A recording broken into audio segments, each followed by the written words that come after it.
নগাঁও আৰক্ষীৰ বৃহৎ সাফল্য আৰক্ষীৰ জালত ২৭টা ড্ৰাগছ সৰবৰাহকাৰী নগাঁৱৰ বিভিন্ন স্থানৰ পৰা আৰক্ষীয়ে আটক কৰিছে ২৭টাকৈ ড্ৰাগছ সৰবৰাহকাৰীক বিগত দীৰ্ঘদিন ধৰি নগাঁৱৰ বিভিন্ন স্থানত আটকাধীন ড্ৰাগছ সৰবৰাহকাৰী কেইটাই মুকলিকৈ বিক্ৰী কৰি আহিছিল ড্ৰাগছ নগাঁও চহৰত সংঘটিত হোৱা বিভিন্ন চুৰি কাৰ্যৰ লগতো আটকাধীন ড্ৰাগছ সৰবৰাহকাৰী কেইটা জড়িত আছিল বুলি জানিবলৈ দিয়ে নগাঁও অপৰাধ শাখাৰ অতিৰিক্ত আৰক্ষী অধীক্ষক পাৰ্থপ্ৰতিম শইকীয়াই ইতিমধ্যে নগাঁও আৰক্ষীয়ে আটক কৰা ২৭টা ড্ৰাগছ সৰবৰাহকাৰীক ন্যায়িক জিম্মালৈ প্ৰেৰণ কৰিছে উল্লেখ্য যে নগাঁৱৰ অতিৰিক্ত আৰক্ষী অধীক্ষক পাৰ্থপ্ৰতিম শইকীয়া আৰু নগাঁও সদৰ থানাৰ ভাৰপ্ৰাপ্ত আৰক্ষী বিষয়া পাৰ্থপ্ৰতিম সিংকনৰ নেতৃত্বত শনিবাৰে নিশালৈকে চলিছিল এই অভিযান আপোনালোকে গম পাইছে যোৱা পৰহি আমাৰ ইয়াতে এটা NDPS কেছ হৈছিলে 782/24 কেছ সেই কেছটোৰ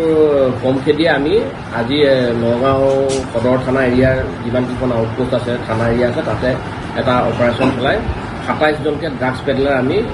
এৰেষ্ট কৰিছোঁ আৰু তেওঁলোকক এতিয়া আমি ন্যায়িক জিম্মালৈ প্ৰেৰণ কৰিছোঁ আৰু এইটো আমাৰ কঠীয়াতলী ননৈ তাৰপিছত হৈবৰগাঁও এৰিয়া ইটাচালি এৰিয়া নগাঁও সদৰ এৰিয়া টাউন ব্ৰাঞ্চৰ আণ্ডাৰত যিখিনি এৰিয়া পৰে সেই গোটেইবিলাক এৰিয়া মিলাই পেলাই আমি ২৭জনকে ড্ৰাগছ পেডলাৰ ধৰিছোঁ আৰু আপোনালোকে সকলোৱে গম পায় যে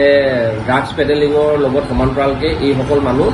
খুব চুৰি কাৰ্যতো জড়িত কাৰণ যিসকল মানুহ ড্ৰাগছক্ত হয় তেওঁলোকে ডেইলি ড্ৰাগছটো ল'বৰ কাৰণে মানে চুৰিজাতীয় কাৰ্যত নিজকে লিপ্ত হয় গতিকে চুৰিটো আমি ৰিচেণ্টলি অলপ বঢ়া দেখা পাইছিলোঁ গতিকে এইসকলক যিহেতু আমি এতিয়া কৰায়ত্ব কৰিছোঁ গতিকে এইটো এটা চুৰি কাৰ্য ৰোধ কৰাটো এটা মানে প্ৰভাৱ পেলাব আৰু এটা কেছ আছে এইটো এক্সিছ বেংকে এটা কেছ এটা দিছে সেই কেছটোৰ ভিত্তিত ভুৱা আইডেণ্টিটি কাৰ্ড আধাৰ কাৰ্ড বনাই পেলাই এক্সিছ বেংকৰ পৰা লোন লোৱা অপৰাধত আমি ৬জনকে চাইবাৰ অপৰাধী আমি গ্ৰেপ্তাৰ কৰিছোঁ এইটো বেচিকেলি ধিং আহোমগাঁও অঞ্চলৰ পৰা আমি ধিং আহোমগাঁও অঞ্চলত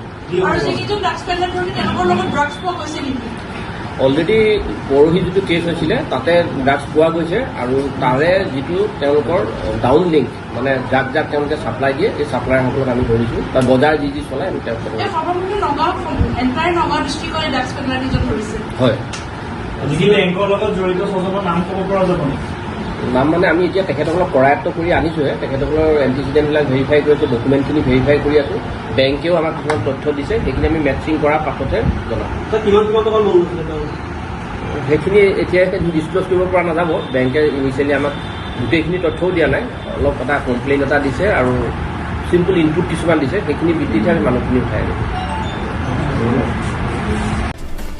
নগাঁৱৰ পৰা বিভূতি বৰাৰ ৰিপৰ্ট সুহানা লাইভ